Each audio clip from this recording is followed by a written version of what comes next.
Bonjour à vous tous. J'espère que vous allez bien. Nous avons constamment le choix de nos décisions. Par contre, ces choix ne sont pas toujours conscients, car c'est notre positionnement intérieur et notre attitude qui influencent nos choix. Je vous explique.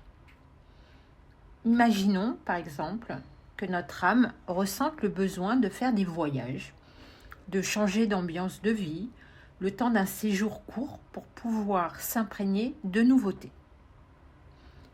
Et en même temps, nous ressentons notre mental qui a besoin de sécurité financière. Notre ego qui nous fait ressentir que cette décision de voyage ne serait pas raisonnable. Et c'est à ce moment-là que nous sommes face à notre choix. Nous choisissons la direction de notre âme ou nous prenons le chemin de l'ego. Notre choix se met en place de manière inconsciente, car bien souvent nous ne savons pas que ce choix est une prise de décision réalisée entre notre âme et notre mental. À qui allons-nous donner plus d'importance ? Alors choisir le besoin de notre âme a l'avantage de nourrir notre corps d'énergie vitale, de régénérer nos chakras. Et faire le choix de l'ego nous permet de nous sentir protégés par rapport à nos craintes. Ce choix nous rassure, mais il ne permet pas de nous ressourcer. À l'inverse, ce choix va puiser de l'énergie en nous. Nous allons ressentir la sensation de fatigue. Alors, je vous explique comment faire la différence entre un choix lumineux et un choix égotique. Le choix égotique est tout le temps tourné vers l'extérieur. Ou alors c'est un choix financier. Quand je vous dis que c'est un choix tourné vers l'extérieur, cela veut dire que nous le faisons par rapport aux autres, soit pour correspondre, soit pour faire plaisir, ou parce qu'on nous l'impose. Alors que le choix de l'âme se fait en fonction de nous-mêmes. Quand j'ai un choix à faire, je me demande toujours quelle serait ma décision si je vivais dans un pays sans argent et sans personne à mes côtés. Alors vous verrez, c'est impressionnant, comme tout d'un coup, notre choix devient une évidence. Autre méthode pour faire un choix en conscience. Fermez les yeux et dites-vous à voix basse l'un des choix à prendre. Regardez ce qui se passe en vous. Faites la même chose avec le deuxième choix, et plus si vous avez plusieurs directions à prendre. Ressentez la différence de votre ambiance intérieure à chaque choix verbalisé. C'est l'écoute de notre monde intérieur qui nous aiguille vers le bon chemin, le chemin de l'âme, et donc de la ressource d'énergie vitale. Revenons à notre besoin de voyager. Nous sommes donc confrontés à deux choix. Le but de notre évolution personnelle est de rendre ce choix conscient. Le premier choix serait de ne pas donner de place à notre mental. Ce mental qui nous fait croire que le plus important est la sécurité financière. Donc dans ce cas, nous ne donnons pas de valeur à cette peur. Nous pouvons alors adopter une posture de positionnement en s'intéressant à des destinations de voyage, en regardant les agences de voyage. C'est à ce moment précis que nous vibrons notre choix. Notre posture crée une énergie de positionnement en nous. Nous faisons le choix d'écouter notre âme. Restez dans cette posture-là, c'est-à-dire ne vous désalignez pas avec des phrases qui pourraient exprimer que vous ne voulez pas partir en voyage, alors que en même temps, vous regardez les voyages. Restez aligné à votre choix. Ce choix qui exprime « Je m'intéresse à des destinations ». La posture est prise.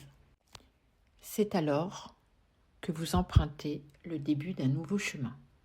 Aucune décision n'est prise et pourtant la porte est entrouverte. Et ce qui est important à comprendre, c'est que vous pouvez faire marche arrière à n'importe quel moment. Cette notion est importante. Donc faire un choix de positionnement est important pour ne pas stagner dans une énergie d'entre-deux. Cette ambiance crée en nous une déstabilisation énergétique. C'est très désagréable à ressentir et c'est fatigant.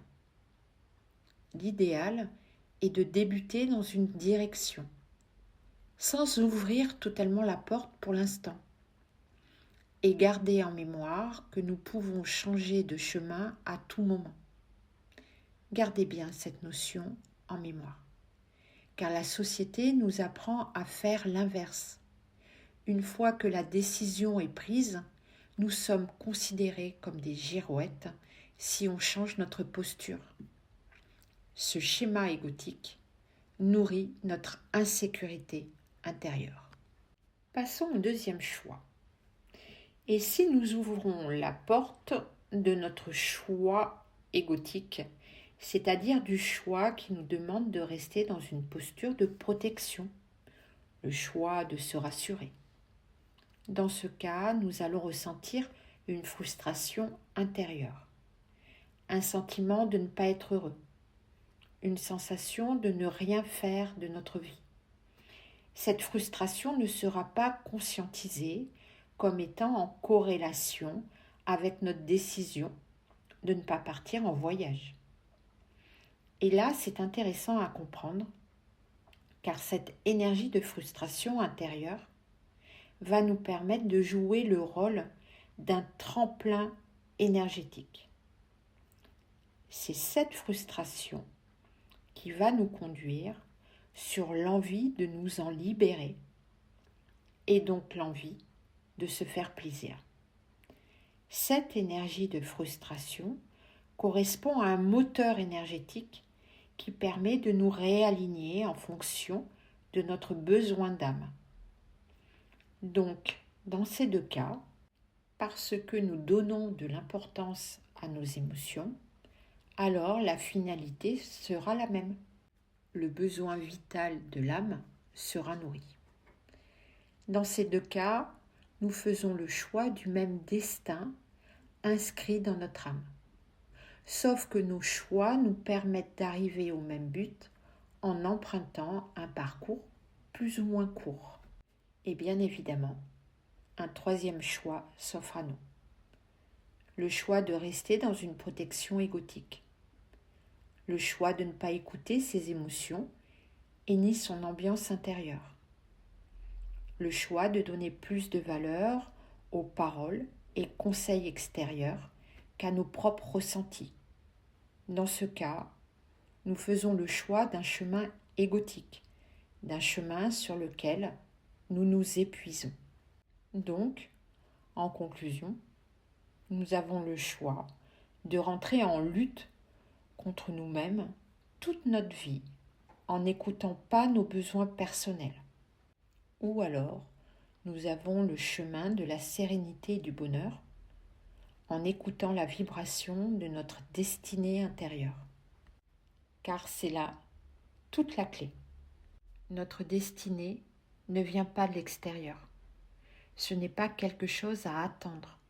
Notre destinée est quelque chose qui est inscrit en nous.